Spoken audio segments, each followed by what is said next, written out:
Hi හැමෝටම. ඉතින් එන්නකොද මෙහි තියෙන එම්බසියට මාත් එක්ක යන්න. ඉතින් මට පොඩි වැඩ වගේ එකට එම්බසියට යන්න වෙලා. ඉතින් මට හිතුණා ඔයාලවත් අරගෙන එම්බසියට යන්න. යන්කෝ එහෙනම් මාත් එක්ක. මෙන්න මේ පාරෙන් තමයි යන්න ඕනේ. මං අද ඔයාලව එක්ක කරගෙන යන්නේ ට්‍රේන් එකේ. මේක තියෙන්නේ ෂෝට් පාරක්. මට හති ළමයි. මොකද තව විනාඩි 10කින් හරියටම ට්‍රේන් එක එනවා. මේ වෙලාවට වැඩ කරන නිසා හරියටම වෙලාවට යන්න ඕනේ. මේ තියෙන්නේ ෂෝට් කට් එකක්. මේන් රෝඩ් එක නෙමෙයි. මේක චුට්ටක් ඉතින් අබලන් වෙලා. බලන්නකො ළමයි ඉතින් අපේ ගමේ පාරවල් වගේ නේද? මං හරිම ආසයි මෙන්න විතරින් යන්න එන්න. හරිම ලස්සනයි. මාරම ලස්සනයි මෙතන. නිකන් ගමක ජීවත් වෙනවා වගේ ගමක් තමයි. නමුත් ගොඩාක් දුරට මම මේන් රෝඩ් එකේ යන්නේ. මේක ඉතින් ස්ටේෂන් එකට ළඟ නිසා තමයි මේ පාරේ යන්නේ. මෙන්න මේ මල් ළමයි දැන් මෙහෙම කැලෑවේ තිබ්බට මේවා සමහර ෆ්ලවර් ෂොප් වල ලස්සනට හදලා තියෙනවා. ඒ වගේ තියෙදිනවා මාරම ගණන් ළමයි. ඔන්න ඉතින් මේ තියෙන්නේ ස්ටේෂන් එක. ඔන්න ඔය පැත්තට යන්න. මම මෙතනින් ගිහිල්ලා එහා පැත්තට පයින්න ඕනේ. මේක අතුරු පාරක් නිසා තමයි මෙන්න මෙහෙම තියෙන්නේ. අනේ ළමයි බලන්නකො මේ වලේ ලස්සන. අපේ නිති කුඹ මල් වගේනේ.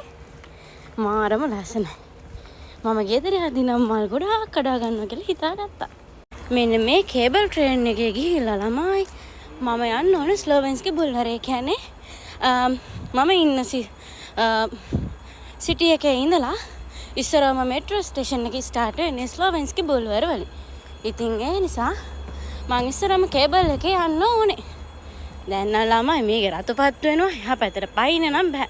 මෙන්න මෙහෙන් ට්‍රේන් එකෙද්දී මම මෙන්න මෙහෙම යනවා. දැන් ඉතින් කියන්න එපා ඒක අවදානම් වැඩක් කියලා. අවදානම් වැඩක් තමයි. ඔන්න ඉතින් මං දුවගෙන ආවත් හරි ගියේ නෑ. ට්‍රේන් එක ආවා. ඕක ඉතින් හරියටම විනාඩි 2යි 3යි මෙතන තියෙන්නේ. කොච්චර දිගුවත් ඕකට අල්ලගන්න බෑ. ඒ නිසා ඉතින් මම මගේ විදිහට මගේ ගමන යනවා. ඊට පස්සේ තියෙන ට්‍රේන් එක තව විනාඩි 3කින් තියෙන්නේ. ඒ වුණාට මම යන්න ඕන ගමනට හරියටම පැයක් විතර පරක්කු වෙනවා. විනාඩි 2-3ක වෙනස බලන්නකො ළමයි. ඔන්න ඉතින් මේ තියෙන්නේ මගේ ස්ටේෂන් එක. මම මොස්කෝව පැත්තට යන්න නම් මෙන්න මේ පැත්තට මේකට එන්න ඕනේ. මේ කියන්නේ මේ පැත්තටම එන්න ඕනේ. හරි. ඔන්න ඉතින් මං ඇතුල් වෙනවා. මෙන්න මේ මැෂින් එකෙන් තමයි ගන්න තියෙන්නේ ටිකට් එක. ඔන්න ඉතින් මං දැන් පේ කරා. මෙන්න මෙතනින් ටිකට් එක එනවා.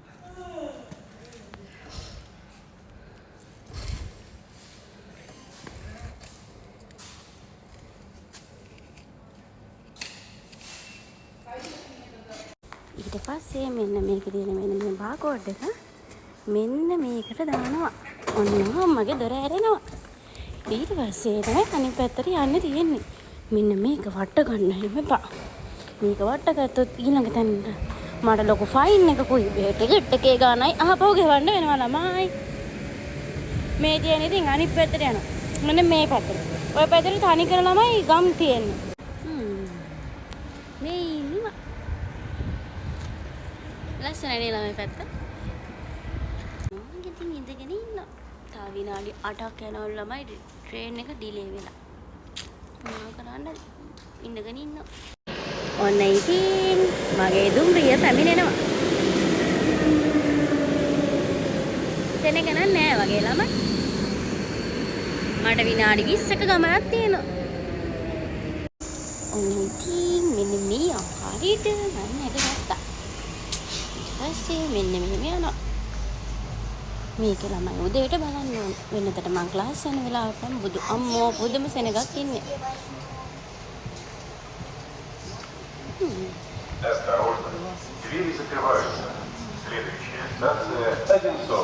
අනේ ඉතින් මං ඉඳගත්තා. මට ඉස්සර ආච්චි අම්මා කෙනෙක් කතරයක් බලනවා. බලන්න ඉතින් මෙහෙ මිනිස්සු අනිත් අය දිහා බලන්නේ. අපි කොහොම ඉඳගෙන ආවත් එයාලට ප්‍රයෝජනයක් නැහැ. ඒ නිසා එයාලගේ වැඩ. හරි. ඔන්න මම දැන් මගේ මෙට්‍රෝ ස්ටේෂන් එක පටන් ගන්න තැනට ආවා.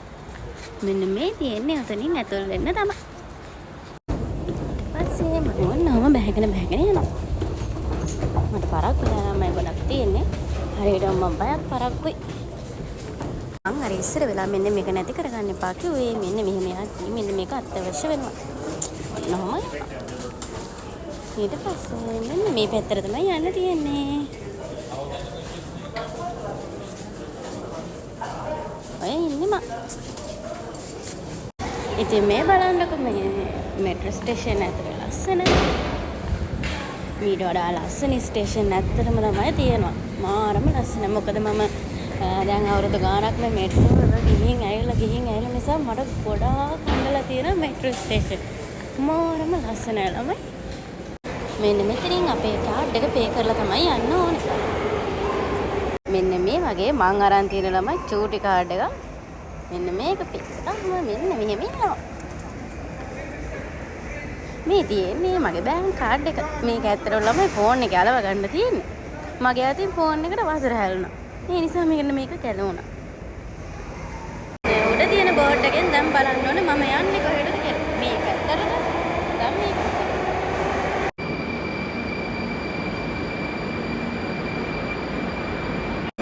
ඔන්නේ ඉතින් මෙට්‍රෝ එක ආවා. දැන් ඕකේ යන්න තමයි තියෙන්නේ. මේ තියෙන්නේ මං එක්සිට් වෙන මෙට්‍රෝ ස්ටේෂන් එක. බලන්නකො ළමයි ලස්සන.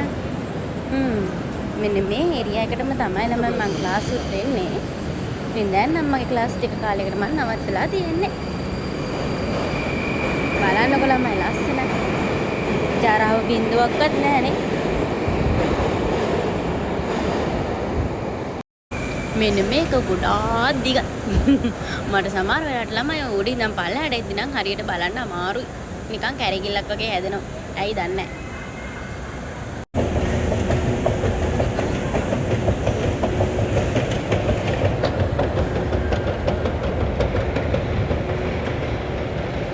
මේ ගොඩක් ස්ටේෂන් වලට ලොකු ඉතිහාසයක් තියෙනවා ළමයි. මේ ස්ටේෂන් එක මට මතක විදියට ගොඩාක් කාලයකට කලින් ඒ කියන්නේ 1800 ගණන් වල වගේ හදපු එකක්. මං ඉතින් ඔය සාමාන්‍යයෙන් ස්ටේෂන් එකක් දැක්කම ඒකේ චුට්ටක් ඉතින් මග දුක හොයනවා. මෙන්න මේ තියෙන්නේ මේ සිටි එක.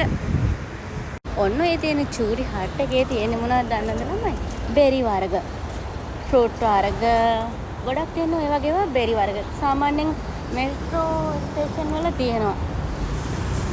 ඔන්න ඉතින් මගේ ෆොටෝස් ටික ගහගන්න ආවා. ඔන්න ඉතින් මගේ ෆොටෝස් ටික රෙඩි වෙලා දෙනකම් මං ඉඳගෙන ඉන්නවා. මේ වෙලාවේ නම් ළමයි හොඳටම බඩගිනි. හැබැයි ඉතින් මගේ පුරුද්දක් තියෙනවා වැඩක් කරන්න ගත්තාම ඒක ඉවිදලා තමයි කොච්චර බඩගිනි දෙවත් කන්නේ. ඔන්න ඉතින් ෆොටෝ ටිකත් අරගෙන මම යන්න තමයි දැන් හදන්නේ. හොඳටම පරක් කියලා ළමයි තියෙන්නේ.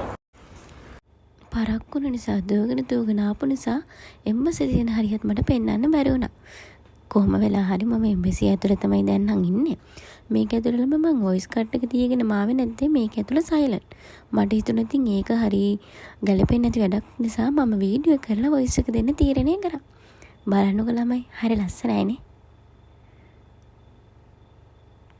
ඔන්න ඉතින් මගේ වැඩ ටිකත් මං ඉවර කරගෙන දැන් සතුටින් ගෙදර යන්න තමයි හදන්නේ. ඉතින් නැවත vlog එකකින් එනකම් බයි ඔයාලට.